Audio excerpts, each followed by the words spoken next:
Hello everyone, कैसे हैं आप सभी। फिर से हमारे इस चैनल पे आप सभी का स्वागत है। पिछले क्लास में हमने क्या क्या डिस्कस करा था बेटा। तो पिछले क्लास में हमने कुछ टॉपिक को डिस्कस करा था, जैसे कि कुछ फीचर्स देखे थे हमने, जो कि हर सेल में प्रेजेंट होता है। वो क्या होता है? सेल मेम्ब्रेन, साइटोप्लाज्मा और क्या होता है बेटा? न्यूक्लियस। ठीक है, ये कुछ ऐसा फीचर है सेल का जो कि ऑलमोस्ट सारे सेल में पाया जाता है।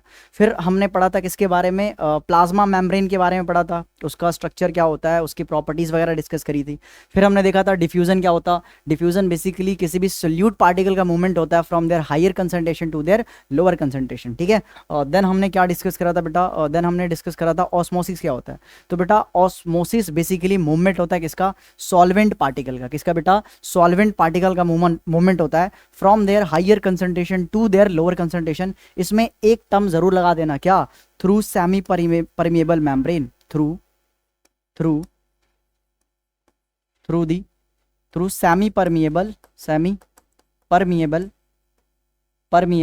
मेम्ब्रेन। ऑल्दो मैंने बार बार चीख के चिल्ला के बताया था, बस इसको लिखवाया नहीं था मैं, कि भाई ऑस्मोसिस में क्या होता है, किसी सेमी परमिएबल के थ्रू क्या होता है बेटा? मूवमेंट होता है किसी भी सॉल्वेंट पार्टिकल का from their higher concentration to their lower concentration. ठीक है, तो फिर हमने देखा था ऑस्मोसिस दो प्रकार का होता है, एंडोस्मोसिस और एक्सोस्मोसिस। एंडोस्मोसिस में पानी अंदर लेता है सेल, जिसके कारण क्या होता है? सेल स्वेल होता है, श्रिंक होता है।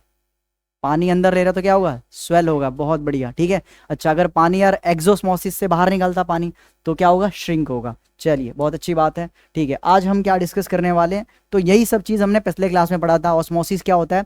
It is the passage of water from region of higher water concentration to the region of low water concentration through selective permeable membrane, या इसी को सेमी परमिएबल मेम्ब्रेन कहते हैं। ठीक है, यहाँ पे देख सकते हो बेटा, डिफ्यूजन वगैरह समझाया था हमने। आगे बात करते हैं, क्या आगे हम बात करें बेटा? इसमें कुछ चीज़ें और हमने डिस्कस करा था, क्या? जैसे कि, हाँ, जैसे कि नोट क्या है? Cell drinking is endosmosis. Cell drinking मतलब सेल का पानी पीना, क्या है बेटा? एक तरह से एंडोस्मोसिस है ना। ठीक है, अच्छा, osmosis of water is called exosmosis. अच्छा, ओमिशन ऑफ वाटर को हम एक्सोस्मोसिस कहते हैं। ओमिशन मतलब क्या होता है? पानी को बाहर ओमिट करना, निकालना। ठीक है, तो भाई बाहर पानी बाहर निकालना इज एक्सोस्मोसिस। यहाँ पे देख, एंडो मतलब होता है अंदर, ठीक है। साइटोसिस मतलब क्या बेटा? सेल। अगर सेल कुछ खाना खा रहा है, ठीक है, इसको सेल ईटिंग भी कहते हैं। एंडोसाइटोसिस का मतलब क्या होता है? सेल ईटिंग, सेल का खाना खाना। कोई सॉलिड फूड ही खाएगा ना, तो भाई उसका क्या हो गया? एंडोसाइटोसिस हो गया। अच्छा, एक्सो मतलब क्या होता है? बाहर निकाल रहा है, ठीक है। और साइटोसिस मतलब क्या होता है बेटा? सेल, ठीक है। अब इसको कहते हैं क्या? इसको हम कहते हैं एक तरह से इजेक्ट कर रहा है या एक्सक्रीट कर रहा है। इजेक्ट कर रहा है या फिर वो एक्सक्रीट, बाहर निकाल रहा है, तो उसको हम क्या कहते हैं? एक्सोसाइटोसिस। यानी सेल ईटिंग, सेल जिस प्रोसेस से खाना खाता है उसको हम क्या कहते हैं? एंडोसाइटोसिस। सेल जिससे किसी चीज को निकालता है बाहर उसको क्या कहते हैं हम? एक्सोसाइटोसिस। तो ये दो वर्ड एग्जांपल याद रखना।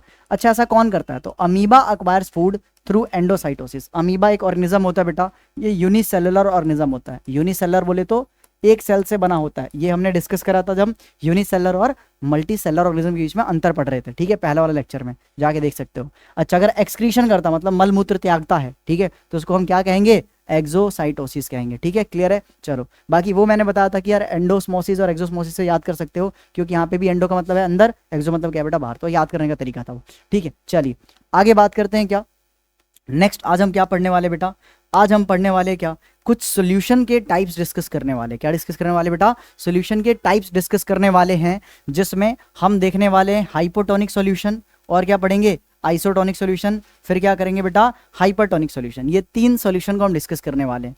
तो सबसे पहले इसका डेफिनेशन समझते हैं, फिर बात करते हैं इसके ऊपर डायग्राम बना करके। तो ध्यान से पढ़ो, क्या है? The cell gains water. अगर सेल पानी को गेन करता है, अपने अंदर लेता है, तो if the medium surrounding the cell has higher water concentration. Cell पानी कब लेगा? जब सेल के बाहर मीडियम में पानी का कंसंट्रेशन ज्यादा है, सेल के अंदर कम है, तो पानी बाहर से अंदर जाता है। तो ऐसे सॉल्यूशन को हम क्या कहते हैं? हाइपोटोनिक सॉल्यूशन कहते हैं। मतलब हाइपोटोनिक सॉल्यूशन वो सॉल्यूशन होता है जिसमें सेल के बाहर जो मीडियम उसमें पानी का मात्रा ज्यादा हो। अगर पानी का मात्रा ज्यादा होगा तो सेल के अंदर पानी जाएगा, तो उस सॉल्यूशन को हाइपोटोनिक सॉल्यूशन कहते हैं। आगे बात करते हैं। The cell maintains the same water concentration as the cell. मान लो सेल के अंदर जितना पानी उतना बाहर है, तो क्या पानी लेगा सेल? नहीं, नेट मूवमेंट जीरो होगा पानी का। तो इसको हम आइसोटोनिक सॉल्यूशन कहते हैं। आइसो मतलब सेम, टोनिक मतलब प्रेशर कह सकते हो, पानी का कंसंट्रेशन प्रेशर सेम है। Water crosses the cell membrane in both direction. अब जितना पानी जा रहा होता है उतना पानी बाहर भी आ रहा होता है, तो जो नेट मूवमेंट होता है वो जीरो होता है बेटा। ठीक है, नेक्स्ट है बेटा, the cell loses water if the medium has lower water concentration. ठीक है, और देन द सेल, अगर मीडियम के पास कम पानी है, सेल के पास ज़्यादा है, तो पानी लूज करेगा सेल, पानी बाहर निकालेगा, तो उस सॉल्यूशन को हम हाइपरटोनिक सॉल्यूशन कहते हैं। तो ये ज़रा सॉल्यूशन के टाइप्स डिस्कस करने हैं, ठीक है, हमें क्या करने बेटा, सॉल्यूशन के टाइप्स डिस्कस कर रहे हैं। तो भाई सॉल्यूशन के बेसिकली कुछ टाइप्स हैं, उसी को हम करने जा रहे हैं, ठीक है। पहला टाइप क्या है बेटा, पहला है हमारा हाइपोटोनिक सॉल्यूशन। पहला कौन सा बेटा जी, हाइपोटोनिक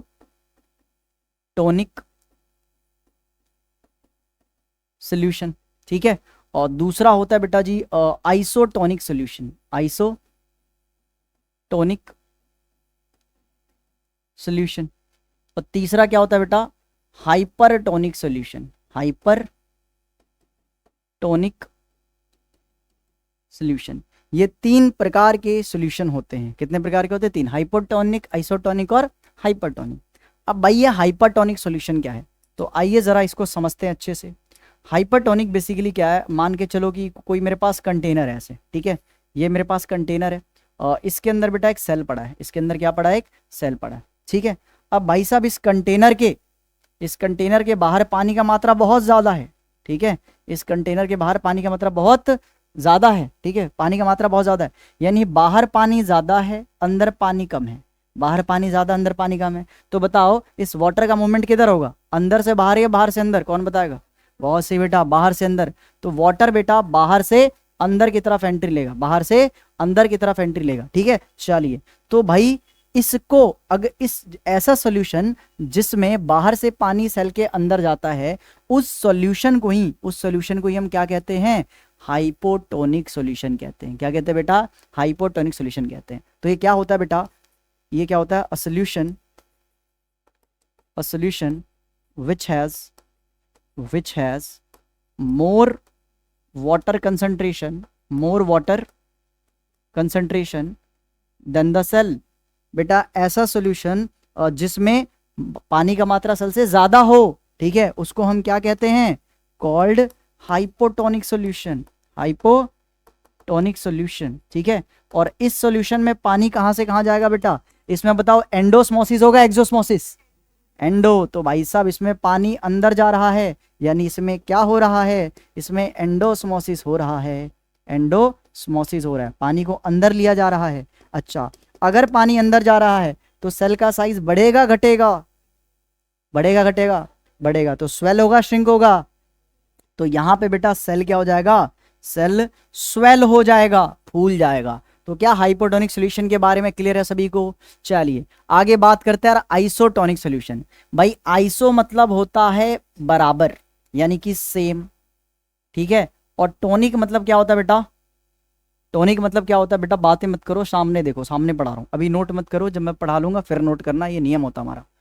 तो टोनिक का मतलब क्या होता है बेटा, प्रेशर या कंसंट्रेशन, सेम कंसंट्रेशन या सेम प्रेशर होगा, सेल के अंदर भी सेल के बाहर भी। अब मान लो यहाँ पे एक कंटेनर रखा था, इसके अंदर है पानी भरा हुआ, ठीक है, इसके अंदर पानी भरा हुआ भाई। चलो भाई बहुत अच्छी बात है, बहुत प्यारी बात है। अब सुनो, इसके अंदर हमने बना दिया सेल।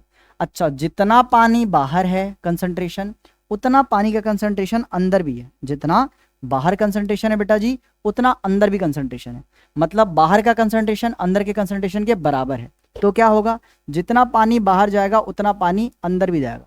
मान लो 1 ml, सॉरी हाँ ठीक है, 1 ml पानी बाहर गया तो 1 ml पानी अंदर भी आ गया।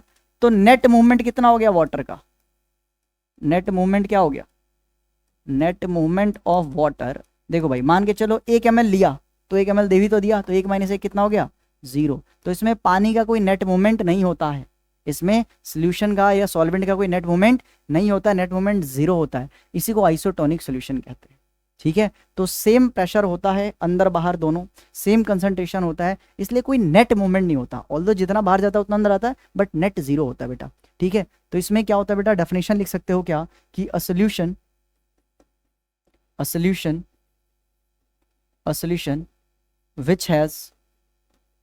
which has same water concentration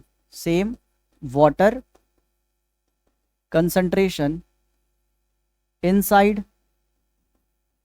and outside the cell, ठीक है। सेल और सेल के बाहर दोनों का कंसंट्रेशन सेम है, तो उसी को हम क्या कहेंगे, उसको हम हाई आइसोटोनिक सॉल्यूशन कहेंगे। क्या कहेंगे बेटा? आइसोटोनिक सॉल्यूशन कहेंगे। चमका नहीं चमका भाई? चलो, अगर चमक गया तो बताओ क्या इसमें नेट मूवमेंट होगा? नहीं। तो इसमें लिख लेना no net movement, no net movement, movement of water. ठीक है, क्यों नेट मूवमेंट नहीं होता? क्योंकि जितना पानी अंदर आएगा उतना पानी बाहर जाएगा, तो नेट ना गया ना नेट कोई आया। ठीक है। तीसरा, अगर पानी कोई जा ही नहीं रहा, आ ही नहीं रहा, मतलब नेट मूवमेंट ही नहीं हो रहा, तो मुझे बताओ सेल का साइज बढ़ेगा घटेगा सेम रहेगा? बहुत बढ़िया, क्या रहेगा भाई साहब? सेम रहेगा। ठीक है, तो यहाँ पे सेल के साइज की बात करें भैया जी, तो ना घटा ना बढ़ा, क्या रहा? सेम रहा। ठीक है भाई, तो सेल का साइज में कोई अंतर नहीं आने वाला। अब बात करते हैं भैया हाइपोटोनिक के बारे में, तो आ जाओ भाई बात कर ले रहे हैं। हाइपर है, हाइपर। ठीक है, अब हाइपर में क्या होता है बेटा? हाइपर में होता है सेल के अंदर पानी ज्यादा। ठीक है, सेल के अंदर पानी ज्यादा। ठीक है, पानी यानी कि वाटर। ठीक है, सेल के अंदर वाटर कंसंट्रेशन क्या होगा बेटा? वाटर कंसंट्रेशन क्या होगा? ज्यादा है। अच्छा, हाइपो वर्ड ना बायो में कम के लिए इस्तेमाल होता है। हाइपो मतलब क्या होता है कि सेल के अंदर कंसंट्रेशन क्या है बेटा? किसका? कंसंट्रेशन ऑफ वाटर कम है। तो हाइपो मतलब कम, हाइपर मतलब ज्यादा। हाइपो मतलब कम, हाइपर मतलब ज्यादा। तो हाइपो मतलब सेल के अंदर पानी की कंसंट्रेशन कम है, इसमें सेल के अंदर पानी ज्यादा है। तो मान लीजिए कि भैया सेल के अंदर तो पानी एकदम भरा भरा हुआ है एकदम। ठीक है, सेल के अंदर पानी भाई सब क्या हुआ है? एकदम भरा हुआ है। ठीक है, फूल रखा सेल तुम्हारा बिल्कुल। अब बाहर में पानी भाई कम है। ठीक है, बाहर में भाई क्या है? पानी कम है, एकदम सूखा पड़ गया है। तो बताओ पानी का मूवमेंट किधर होगा? कौन बताएगा? अंदर से बाहर या बाहर से अंदर? अंदर से बाहर। तो बताओ एक्सोस्मोसिस या एंडोस्मोसिस? हाँ, तो भाई यहाँ से पानी बाहर जा रहा है, पानी कहाँ जा रहा है? बाहर जा रहा है, तो यहाँ पे होगा एक्सोस्मोसिस। क्या होगा? एक्सोस्मोसिस, यानी लॉस ऑफ वाटर होगा यहाँ पे। तो इसमें क्या होता है बेटा? ऐसा सोल्यूशन। ठीक है, इसमें क्या होता है? A solution, a solution which has lower water concentration than cell. बेटा सेल से पानी का कंसंट्रेशन कम होता है, उसी को हम क्या कहते हैं?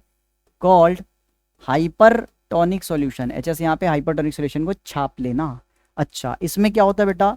इसमें एक्सोस्मोसिस होता है। ठीक है, इसमें क्या होता है बेटा? एक्सोस्मोसिस होता है, यानी कि पानी बाहर निकलता है। अच्छा, अगर पानी बाहर निकल रहा है तो आप बताओ सेल श्रिंक होगा स्वेल होगा? बहुत सही भाई, सेल क्या हो जाएगा? यहाँ पे श्रिंक होगा। तो यहाँ पे सेल हो जाने वाला है श्रिंक। श्रिंक मतलब साइज क्या हो जाएगा? छोटा। साइज क्या हो जाएगा बेटा? छोटा। साइज घटेगा, साइज इसमें बढ़ेगा और साइज में सेम रहेगा। तो इन तीनों सोल्यूशन में डिफरेंस आपको आना चाहिए। 3 नंबर में भाई पेपर में आ सकता है, क्योंकि प्रीवियस ईयर में यहाँ से सवाल आया है इन तीनों में अंतर लिखने को। ठीक है, एक छोटा सा टर्म आता है बेटा, क्या? एक छोटा सा टर्म आता है, उसको हम कहते हैं क्या? कहीं ना कहीं तो दिया होगा टर्म, या देना चाहिए। प्लाज्मोलाइसिस। ठीक है, एक छोटा सा टर्म होता है प्लाज्मोलाइसिस। क्या आपको कहीं दिख रहा है? इसमें नहीं दिख रहा तो खुद से पढ़ा देंगे, कोई बड़ी बात नहीं है भाई।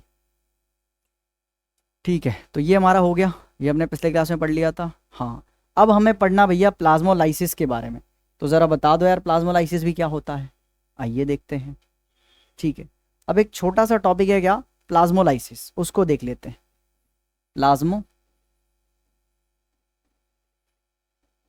प्लाज्मोलाइसिस। अब प्लाज्मोलाइसिस क्या है?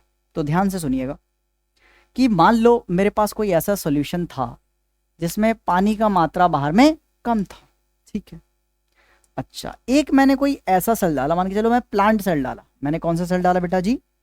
प्लांट सेल डाला। ठीक है, मैंने पानी के अंदर डाल दिया क्या? मैंने पानी के अंदर प्लांट सेल डाल दिया। प्लांट सेल कुछ ऐसा दिखता है बेटा। ठीक है, ये प्लाज्मा मेम्ब्रेन है, ये न्यूक्लियस, इसके साइड, न्यूक्लियस साइड में होते बेटा, इसके न्यूक्लियस साइड में होते हैं, क्योंकि वैक्यूल बहुत बड़ा होता है इसमें। अभी प्लांट सेल के बारे में पूरा डिटेल में पढ़ेंगे चैप्टर के एंड में। ठीक है, तो थोड़ा धैर्य बना के रखें भाई। जो सबसे बाहर वाला जो मेम्ब्रेन है ये बेटा सेल वॉल होता है, क्योंकि मैंने स्टार्टिंग में बताया था प्लांट में क्या पाया जाता है? सेल वॉल पाया जाता है। एनिमल में सेल वॉल नहीं पाया जाता। इसके अंदर में प्लाज्मा मेम्ब्रेन, इसके अंदर में क्या बेटा? Plasma membrane. ये जो साइड में देख रहे हो ये क्या है बेटा? न्यूक्लियस है। क्या है ये? न्यूक्लियस। और ये बड़ा सा जो देख रहे हो ये वैक्यूल है। ये क्या है बेटा जी? वैक्यूल। लार्ज होता है वैक्यूल, लार्ज सेंट्रल वैक्यूल होता है। अब सुनो ध्यान से। अगर अंदर में पानी खूब भरा हुआ है, अंदर में पानी क्या बेटा? खूब भरा हुआ है पानी। ठीक है, पानी बहुत ज़्यादा भरा हुआ अंदर में, बट बाहर पानी की कमी है, तो क्या होगा, पानी अंदर से बाहर आएगा, पानी अंदर से बाहर आएगा। अब जब यहाँ पे अगर मान के, अच्छा अगर पानी बाहर आ रहा है तो कौन सा सोल्यूशन है, hypo hyper hyper, hypo hyper या आइसो, जल्दी कमेंट करके बता दो भाई, या आप लोग जवाब दे दो। हाइपर, बहुत सही। पानी लूज किस में होता है, हाइपर में, क्योंकि हाइपर में तो बाहर तो भाई पानी की कमी होती है, तो ये कौन सा सॉल्यूशन है, हाइपरटोनिक सॉल्यूशन है, हाइपरटोनिक सॉल्यूशन। चलो जिसको आ गया समझ में। अच्छा हाइपरटोनिक सॉल्यूशन में वाटर क्या होता है, लूज होता है, अभी हमने पढ़ा। और वाटर लूज होता है तो क्या होता है, साइज, साइज ऑफ सेल क्या हो जाता है बेटा, यहाँ पे छोटा होता है, ठीक है, यहाँ पे डिक्रीज होता है, साइज ऑफ सेल डिक्रीज होता है, यानी कि श्रिंकिंग होती है, यहाँ पे श्रिंक हो जाता है। तो ये प्लाज्मोलाइसिस कहाँ से आ गया भैया, तो सुनो, जब प्लांट सेल, याद रहे नोट माय वर्ड, यहाँ पे किस सेल की हम बात कर रहे हैं बेटा, प्लांट सेल। एनिमल सेल के साथ प्लाज्मोलाइसिस नहीं होता है, वो तो ज़्यादा सीधे श्रिंक हो जाएगा, नहीं तो फट जाएगा वो, ठीक है।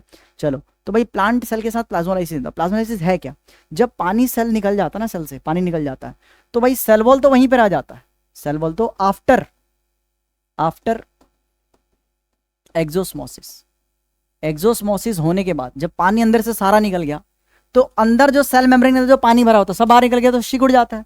तो जो अंदर प्लाज्मा मेम्ब्रेन है ऐसे सिकुड़ जाता है भाई, छोटा सा बन जाता है, ठीक है, छोटा सा बन जाता है, ठीक है। तो ये प्लाज्मा मेम्ब्रेन सेल को, सेल का सिकुड़ने के वजह से, या एक तरह से पानी लॉस होने की वजह से सेल वॉल से दूर चले जाना, एकदम सिकुड़ जाना, इसी को हम प्लाज्मोलाइसिस कहते हैं। इसी को हम क्या कहते हैं बेटा, प्लाज्मोलाइसिस कहते हैं, ठीक है। तो डेफिनेशन क्या है, इसमें सेल श्रिंक हो रहा है away from the cell wall, cell wall से दूर जा रहा है, श्रिंक हो रहा है, ठीक है। क्यों, हाइपरटोनिक सॉल्यूशन में रखने की वजह से एक्सोस्मोसिस हुआ, उसकी वजह से सेल का साइज श्रिंक हो रहा है, इसी को प्लाज्मोलाइसिस कहते हैं। किस में होता है प्लाज्मोलाइसिस, एनिमल सेल या प्लांट सेल, क्योंकि भाई डेफिनेशन में सेल वॉल आ रहा, सेल वॉल तो प्लांट में पाया जाता, ठीक है। चलो तो आइए इसका डेफिनेशन देखते हैं, सुंदर सा प्यारा सा।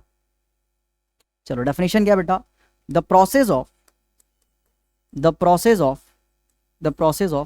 shrinking, the process of shrinking of cell away from the क्या, away from the cell wall, ठीक है। सेल वॉल किसके वजह से श्रिंक हो रहा बेटा, ड्यू टू एक्सोस्मोसिस एंडोस्मोसिस, हाँ ड्यू टू भाई साहब एक्सोस्मोसिस, कौन से सॉल्यूशन में, हाइपर या hypo, in the hypertonic solution, अच्छा सेल का नाम सेल का नाम लिख देना क्या, the process of shrinking of plant cell, कौन सा सेल है बेटा यहाँ पे, प्लांट सेल है। तो भाई प्लांट सेल जरूर लिखना, वरना नंबर काट सकता टीचर कोई, ठीक है। तो यहाँ पे क्या लिख दीजिएगा बेटा, प्लांट सेल। तो the process of shrinking of plant cell away from the cell wall due to exosmosis in the hypertonic solution, इसी को अपन क्या कहते हैं, इसी को हम कहते हैं प्लाज्मोलाइसिस। तो आई होप आपको प्लाज्मोलाइसिस का कॉन्सेप्ट समझ में आ गया, क्योंकि यार ये बहुत ही इंपॉर्टेंट कॉन्सेप्ट है, आपको सीधे ये 11th क्लास में पढ़ने को मिलता है। कौन से चैप्टर में, बायोलॉजी का पहले ओल्ड एनसीईआरटी के अकॉर्डिंग चैप्टर नंबर 11 था, ठीक है, ट्रांसपोर्टेशन इन प्लांट्स, ठीक है। तो ट्रांसपोर्टेशन था वो चैप्टर, वो डिलीट कर दिया यार सीबीएसई में, ठीक है। तो आपको पढ़ने के लिए दिखाया तो सिर्फ 9th में मिलने वाला, अभी पढ़ लो, ठीक है, बाद में यार मिलने वाला ही नहीं है, किताब से हटा दिए इसे आपके, ठीक है। तो हमने भाई सारे टाइप से सॉल्यूशन कर लिए, एग्जाम्पल देख लिए इसके, ठीक है। अच्छा ये भी देख लिया एक्सो एंडो क्या होता है, स्मोसिस, प्लाज्मोलाइसिस क्या होता है। अच्छा अब आपसे एक छोटा सा सवाल है कि कौन से सॉल्यूशन में सेल के बर्स्ट होने के चांसेस, फटने के चांसेस ज़्यादा है,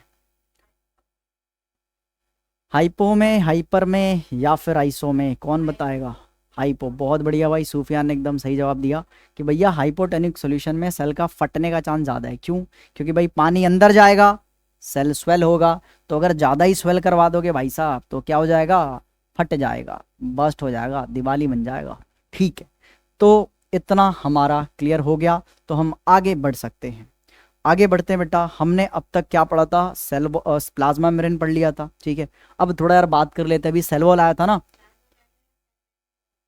हाँ बेटा प्लाज्मा मेम्ब्रेन और सेल मेम्ब्रेन बहुत अलग होता है, ठीक है। अभी मैंने सेल वॉल क्या बोल रहे हो, प्लाज्मा मेम्ब्रेन और प्लाज्मा मेम्ब्रेन सेल मेम्ब्रेन एक ही चीज़ होता है, नहीं नहीं नहीं, देखो जो सेल मेम्ब्रेन है ना वही प्लाज्मा मेम्ब्रेन है, ठीक है। बट हाँ सेल वॉल प्लाज्मा मेम्ब्रेन से अलग होता है। देखो प्लाज्मा मेम्ब्रेन को प्यार से सेल मेम्ब्रेन भी कह देते हैं, ठीक है। अच्छा, तो सर आपको ना सेल वॉल और प्लाज्मा मेम्ब्रेन में कंपैरिजन दिखा रहे होंगे। सेल वॉल, देखो सुनो, वैसे सेल मेम्ब्रेन ना एक टर्म है, वो हो सकता है कि प्लांट सेल के लिए ना सेल वॉल और प्लाज्मा मेम्ब्रेन दोनों को एक साथ सेल मेम्ब्रेन कह दें, क्योंकि आखिरकार ये दोनों सेल का मेम्ब्रेन है। बट ज़्यादातर सेल मेम्ब्रेन को ही प्लाज्मा मेम्ब्रेन कहा जाता है, ज़्यादातर किताबों में सेल मेम्ब्रेन को प्लाज्मा मेम्ब्रेन ही कहा जाता है, ठीक है, वो एक ही है। बट हाँ, ये दोनों अलग होते हैं किससे? सेल वॉल से। तो अब हम पढ़ने जा रहे हैं क्या? सेल वॉल के बारे में। वो दोनों एक ही चीज़ है बेटा, ठीक है, अकॉर्डिंग टू मी एक ही चीज़ है। बाकी एक बार मैं चेक कर दूंगा, चेक कर लूँगा, अगर मैं गलत हूँ तो मैं उसको करेक्ट कर दूंगा ज़रूर, ठीक है, आज कर लेंगे research. But according to me भाई क्या होना चाहिए, दोनों एक ही चीज़ है। हाँ, वो दोनों अलग होते हैं सेल वॉल से, ठीक है, वो सेमी परमेबल होते हैं, सेल वॉल पूरा परमेबल होता है, और ये प्लांट सेल में पाया जाता है, वो हर सेल में पाया जाता है, प्लाज्मा मेम्ब्रेन या सेल मेम्ब्रेन, ठीक है। तो the cell wall, cell wall की बात करते हैं बेटा जी, किसकी बात कर रहे हैं हम? Cell wall. सेल वॉल क्या होता है? तो भाई सेल वॉल एक प्रकार का रिजिड आउटर कवरिंग है, रिजिड है, कठोर है, आउटर कवरिंग है, जो कि किससे बना होता है? सेलुलोज नाम के केमिकल से बना होता है, ठीक है। तो पहला पॉइंट आ गया कि भैया सेल वॉल रिजिड होता है। दूसरा पॉइंट, किससे बना होता है? सेलुलोज से बना होता है। आगे, सेल वॉल का काम क्या होता है? It provide structural strength of to plant cell. Plant cell को क्या देता है? एक तरह से स्ट्रेंथ देता है, स्ट्रक्चरल सपोर्ट, ढांचे को सपोर्ट देता है, स्ट्रेंथ प्रोवाइड करता है। तो 3 पॉइंट हो गया। पहला, आउटर कवरिंग है, रिजिड है, किससे बना बेटा? सेलुलोज से बना होता है, ठीक है, प्लांट में सेलुलोज से बना होता है, बाकी अलग अलग सेल में अलग अलग केमिकल से बना होता है, वो तुम हायर क्लास में पढ़ोगे। ऐसे अभी पढ़ा दूं क्या? चलो डिस्कस कर लेते, पढ़ाई दूंगा, क्या दिक्कत है। देखो, when a living cell loses water, जब कोई लिविंग सेल पानी को लूज करता है तो देयर इज श्रिंकिंग, उसमें क्या होता है बेटा? उसमें क्या होता है? श्रिंकेज ऑफ कंटेंट होता है of a cell away from the cell wall. अभी समझाया था क्या, कि जब भी कोई लिविंग सेल पानी को लूज करता है तो जो भी सेल का कंटेंट है वो सेल वॉल से दूर श्रिंक होता है, पास आता है। इसी फिनोमेना को प्लाज्मोलाइसिस कहते हैं। तो भाई एक डेफिनेशन यहाँ पे भी है, थ्योरेटिकल लैंग्वेज में, बुकिश लैंग्वेज में मैंने भी लिखवा दिया। अच्छा, the cell walls permit the, क्या बोलते हैं? The cell wall permit the cell of plants, fungi and bacteria to withstand very dilute, यानी कि hypotonic external media without bursting. अब मेरी बात सुनो, एनिमल सेल को पानी में डालोगे तो फट जाएगा, क्यों? उसमें सेल वॉल नहीं है। बट तुम bacterial cell, fungal cell, plant cell, इन सब को डालोगे तो फटते नहीं है। क्यों नहीं फटते? क्योंकि इनको सेल वॉल बचा लेता है। क्योंकि मैंने स्टार्टिंग में करवाता है कि फंगी, बैक्टीरिया, प्लांट, इन तीनों में क्या होते हैं बेटा जी? तीनों में सेल वॉल पाए जाते हैं, ठीक है। तो ये था सेल वॉल के बारे में थोड़ा डिटेलिंग। एक बार ब्लैंक स्लाइड से भी अपने आप से समझा दे रहा हूँ बेटा। सेल वॉल क्या होता है? एक तरह से सेल वॉल देखा जाए तो बेटा ये आउटर कवरिंग होता है, ठीक है, आउटर मोस्ट कवरिंग होता है, आउटर मोस्ट कवरिंग होता है, ठीक है। और सेकंड पॉइंट की बात करें तो बेटा क्या होता है? रिजिड होता है। क्या होता है बेटा? ये रिजिड होता है। दूसरा पॉइंट की बात करें तो क्या होता है बेटा? ये रिजिड होता है, ठीक है।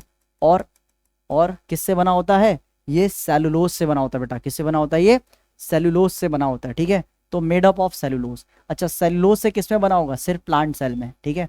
प्लांट सेल का जो सेल वॉल होता है वो सेलुलोज से बना होता है। क्या भैया और भी ऑर्गेनिज्म में सेल वॉल होते हैं? बिल्कुल होते हैं भाई। बैक्टीरियल प्लांट सेल में जो होते हैं वो किससे बने हुए होते हैं? सेलुलोज से बने होते हैं सेल वॉल, इसलिए इनको सेलुलोजिक सेल वॉल कहते हैं। क्या कहते हैं बेटा? सेलुलोजिक सेल वॉल कहते हैं। सेकंड बात करते हैं बेटा, अगर आप फंगल सेल की बात करो, फंगल सेल फंगी में पाया जाता है ना, ये काइटिन से बना होता है, ठीक है। किससे बना होता है बेटा? काइटिन, काइटिनस सेल वॉल होता है, ठीक है। ऐसी बात करते हैं बैक्टीरियल सेल की बात करते हैं, जो बैक्टीरिया में पाया जाता है ना, वो बैक्टीरियल सेल। तो भाई बैक्टीरियल सेल में किससे बना होता है बेटा? नाम याद रखना, काम आएगा फ्यूचर में। पेप्टाइडोग्लाइकन। किससे बना होता है बेटा? पेप्टाइडोग्लाइकन से बना होता है, पेप्टाइडोग्लाइकन से बना होता है। तो ये अलग अलग ऑर्गेनिज्म में सेल वॉल अलग अलग केमिकल से बना है, ठीक है, केमिकल कंपाउंड से बना। सेलुलोजिक सेल वॉल प्लांट में पाया जाता है, एल्गी वगैरह में पाया जाता है। काइटिन फंगी में पाया जाता है। पेप्टाइडोग्लाइकन किस में पाया जाता है? बैक्टीरिया में पाया जाता है, ठीक है। तो याद रखना, ये करते क्या है? एक तरह से स्ट्रक्चरल सपोर्ट प्लस, अरे प्लस और टी एक जैसा लग रहा है, सपोर्ट प्लस स्ट्रेंथ प्रोवाइड करते हैं, ठीक है। क्या प्रोवाइड करते हैं? सपोर्ट प्लस स्ट्रेंथ प्रोवाइड करते हैं। और एक तरह से बर्स्ट होने से प्रिवेंट करते हैं। क्या करते हैं बेटा? प्रिवेंट फ्रॉम बर्स्टिंग, फटने से बचाते हैं। किन किन सेल को? बर्स्टिंग इन हाई, कौन सा सॉल्यूशन? Hyper hypotonic. भाई हाइपोटोनिक सॉल्यूशन में इन सेल को, कौन सा? बैक्टीरियल, फंगल और प्लांट सेल को फटने से बचाते हैं। तो आई होप आपको सेल वॉल का फंडा क्लियर हो गया होगा। और जो सेल वॉल होता है बेटा, ये परमिएबल होता है। ये अंतर है, ठीक है, ये अंतर है किसमें, एक प्लाज्मा मेम्ब्रेन है कि सेल मेम्ब्रेन और सेल वॉल में, कि सेल वॉल परमेबल होता है बट वही सेल मेम्ब्रेन या प्लाज्मा मेम्ब्रेन, शॉर्ट में CMPM बोलता हूँ उसको मैं, वो सेमी परमेबल होता है, ये परमेबल होता है। मतलब प्लाज्मा मेम्ब्रेन कुछ को अलाउ करेगा जाने को, कुछ को नहीं करेगा, ये सबको कर देता, आ जाओ भाई जाओ, ठीक है। बट हाँ, इनको ना एक तरह से दूसरे ऑर्गेनिज्म से बचाता है, ठीक है। तो सेल वॉल के बारे में पढ़ लिया, अब हम किसके बारे में पढ़ेंगे बेटा, न्यूक्लियस के बारे में पढ़ेंगे। तो चलिए भाई न्यूक्लियस के बारे में पढ़ते हैं। न्यूक्लियस क्या है बेटा, न्यूक्लियस क्या है, nucleus it is a dark coloured, पहली बात तो डार्क कलर का है, इसलिए मैंने याद करवाया था ब्राउन डार्क कलर, तो किसने डिस्कवर करा, रॉबर्ट ब्राउन, ऐसे नाम याद कर सकते हो। स्फेरिकल होता है या ओवल होता है, डॉट लाइक स्ट्रक्चर होता है जो सेंटर ऑफ द सेल में पाया जाता है, सेंटर ऑफ द सेल मतलब सेल के सेंटर में पाया जाता है, इसी को हम क्या कहते हैं, न्यूक्लियस कहते हैं। आगे, the nucleus plays a central role in the cellular activity and reproduction, जो भी सेल के अंदर एक्टिविटी होता है, रिप्रोडक्शन होता है, कहीं ना कहीं सेंट्रल रोल वो कौन प्ले कर रहा है, न्यूक्लियस, मतलब कंट्रोल हाउस से देखा जाए तो पूरे सेल को कौन कंट्रोल कर रहा है, न्यूक्लियस। जैसे हमारे पूरे बॉडी को ब्रेन कंट्रोल करता है, वैसे पूरे सेल के फंक्शन, ठीक है, रिप्रोडक्शन, वो किसके कंट्रोल में होता है बेटा, न्यूक्लियस के कंट्रोल में होता है, ठीक है। चलिए आगे बात करते हैं। The chromatin material gets organise into chromosomes, इसी न्यूक्लियस के अंदर क्या होता है, क्रोमैटिन मटेरियल होता है, समझ सकते हो DNA वगैरह होता है, वो DNA बेटा एक तरह से ऑर्गेनाइज पैक्ड होता है, किसके फॉर्म में, क्रोमोसोम्स के फॉर्म में पैक होता है, ठीक है। The chromosomes contain information of inheritance of feature from parents to next generation in the form of DNA। DNA का फुल फॉर्म क्या होता है, deoxyribo nucleic acid and protein molecule. क्या क्या बात कह दिया, बहुत कुछ बात कह दिया, और ये मैं पिछले क्लास में समझाया भी था, क्या कि भाई जो क्रोमोसोम्स होते हैं उसमें हेरिडेटरी या इनहेरिटेंस वाली मटेरियल होती है, फीचर होती है, किसके फॉर्म में, किसके फॉर्म में, DNA के फॉर्म में, जो इनहेरिटेंस करवाता है, जो कैरेक्टरिस्टिक्स उसको पास करवाता है एक जनरेशन से दूसरे जनरेशन में, या बेटा पेरेंट से ऑफस्प्रिंग में। ये इन्फॉर्मेशन कौन लेके जा रहा है, DNA लेके जा रहा है, इसलिए DNA को फुल फॉर्म क्या है, डिऑक्सीराइबोस न्यूक्लिक एसिड, और इसके अंदर जीन पाया जाता है, ठीक है। चलिए, और प्रोटीन भी पाया जाता है, प्रोटीन में बेसिकली पैक्ड होते हैं। The functional segment of DNA, इसी को हम क्या कहते हैं, जीन कहते हैं। वो DNA का सेगमेंट जो फंक्शनल होता है उसको हम क्या कहते हैं बेटा, जीन कहते हैं। बहुत सारी इंफॉर्मेशन इसमें दी गई है छोटे से लाइन में NCERT के, ठीक है। इसको जरा अच्छे से समझने की कोशिश करते हैं बेटा, ठीक है। एक ब्लैंक स्लाइड लेते हैं और उसको अच्छे से समझने की कोशिश करते हैं। जैसे मान लीजिए पूरा सेल है, ठीक है, इसके अंदर है बेटा जी न्यूक्लियस इसके अंदर क्या है, न्यूक्लियस। इस न्यूक्लियस के अंदर बेटा जी क्या पाए जाते हैं, क्रोमोसोम्स पाए जाते हैं। क्या पाए जाते हैं, क्रोमोसोम्स पाए जाते हैं, ठीक है। ये क्रोमोसोम्स के स्ट्रक्चर कुछ ऐसे दिखते हैं, जो फुल्ली कंडेंस्ड, फुल्ली मैच्योर जो क्रोमोसोम्स होता है वो कुछ ऐसा दिखता है, ठीक है। ये है क्रोमोसोम्स, ठीक है। क्रोमोसोम्स होता क्या है, थ्रेड लाइक स्ट्रक्चर होता है जिसके अंदर जेनेटिक मटेरियल यानी कि DNA पैक्ड होता है, ठीक है। तो बेटा क्रोमोसोम्स क्या होता है, क्रोमोसोम्स क्या होता है बेटा, it is thread like structure, thread like structure, thread like structure, और दैट कंटेन्स जेनेटिक मटेरियल। इसके अंदर क्या होता है बेटा, जेनेटिक मटेरियल होता है, और वो जेनेटिक मटेरियल को हम क्या कहते हैं, DNA कहते हैं। क्या कहते हैं, DNA। यानी बेटा जी इस क्रोमोसोम्स को खोलिएगा ना, इस क्रोमोसोम्स को अगर आप खोलिएगा तो इसके अंदर से DNA निकलेगा। इसके अंदर से क्या निकलेगा बेटा, DNA निकलेगा। कैसे निकलेगा, आ जाओ निकाल के दिखा दे रहा हूँ यहीं पे तुम्हें, ठीक है। तो भाई इसको तुम खोलोगे तो इसके अंदर से DNA निकलेगा ऐसे। अरे यार ये वाला कलर नहीं चाहिए था, ब्लू वाला चाहिए था। हाँ, ब्लू वाला अच्छा लगता है ना देखने में, थोड़ा DNA कुछ ऐसे ही नजर आता देखने में, सुंदर लग रहा ना। सोच रहा हूँ इसका एक टैटू करवा लूँ यार चलो आ जाओ। तो भाई ये DNA है, यही ना बेटा पैक्ड वगैरह होकर के ना, यही पैक्ड होकर के अंदर में, यही अच्छे से पैक्ड होकर के क्या बना देते बेटा, यही पैक्ड होकर क्या बनाते हैं, क्रोमोसोम बना देते। तो ये पूरा जो सेगमेंट है बेटा ये क्या है, DNA। ये यहाँ से लेकर के यहाँ तक ये पूरा जो सेगमेंट है वो क्या है बेटा, DNA। यही जब पैक्ड होना स्टार्ट होता है ऐसे धागे के फॉर्म में उलझ जाता है ऐसे, ठीक है। ऐसे बेटा यहाँ पे आके ना पहले उलझता है ऐसे, ठीक है, मतलब कंडेंस होता है, पास आता है, पैक होता है। इसी को क्रोमैटिन कह देते हैं। क्या कह देते हैं बेटा, क्रोमैटिन। तो भाई पहले DNA से क्या बनता है, DNA से क्रोमैटिन, और क्रोमैटिन पैक होके क्या बना देता है, क्रोमोसोम बना देता है, ठीक है। आ रहा कॉन्सेप्ट क्लियर हो रहा बेटा, ठीक है। चलिए अब बात करते हैं कि मान लीजिए क्या मानोगे कि एक छोटा सा सेगमेंट है, इतना सेगमेंट है, इसके पास जो इंफॉर्मेशन स्टोर है वो रिप्रोडक्शन करवाने का है। ये छोटा सेगमेंट है, ये मान के चलो डाइजेशन वगैरह करवाएगा, डाइजेस्टिव सिस्टम बनाएगा ऑर्गेनिज्म में, ठीक है। इसके पास कुछ मतलब हर एक सेगमेंट का अपना अपना काम है, अपना अपना फंक्शन है।